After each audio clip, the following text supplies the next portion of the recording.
10 विधानसभा मतदारसंघामध्ये महाविकास आघाडीचे उमेदवार विजयी होणार. कारण जिने केलं पाप आहे, महाराष्ट्रात केली फोडाफोडी आहे. शक्तीपीठ मार्ग कोणासाठी आहे? शक्तीपीठ शक्ती द्यायची ना तर शेतकऱ्यांना द्या, शक्ती द्यायची ना तर बेरोजगारांना द्या, शक्ती द्यायची ना गरिबांना द्या.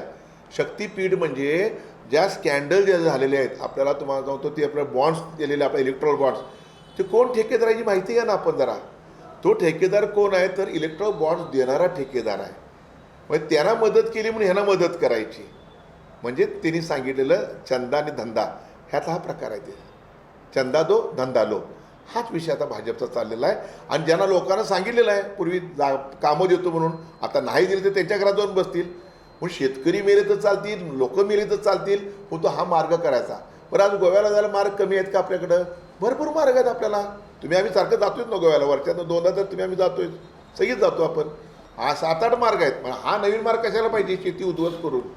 शेतकरी हा कणा आहे आपला देशाचा. 80% शेतकरी चालतोय आपला, आणि देश त्यांच्यावर चालतो आपला. त्यांनाच मोडकळीच काढताय तुम्ही उद्योगपतींसाठी. नाही चालणार. त्यांनी माघार घ्यावी, नुसती चर्चा नाही, वळवणं नाही, त्यांनी माघार घ्यावी, रद्द करावा.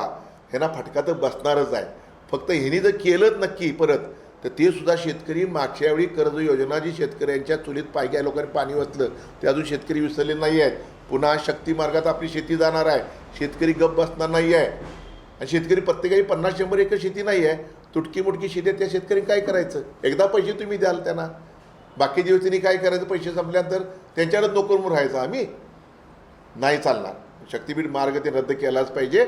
आणि या सगळ्या घटना बघितल्या, 10 विधानसभा मतदारसंघात महाविकास आघाडीचेच आमदार निवडून येतील याची मला खात्री आहे.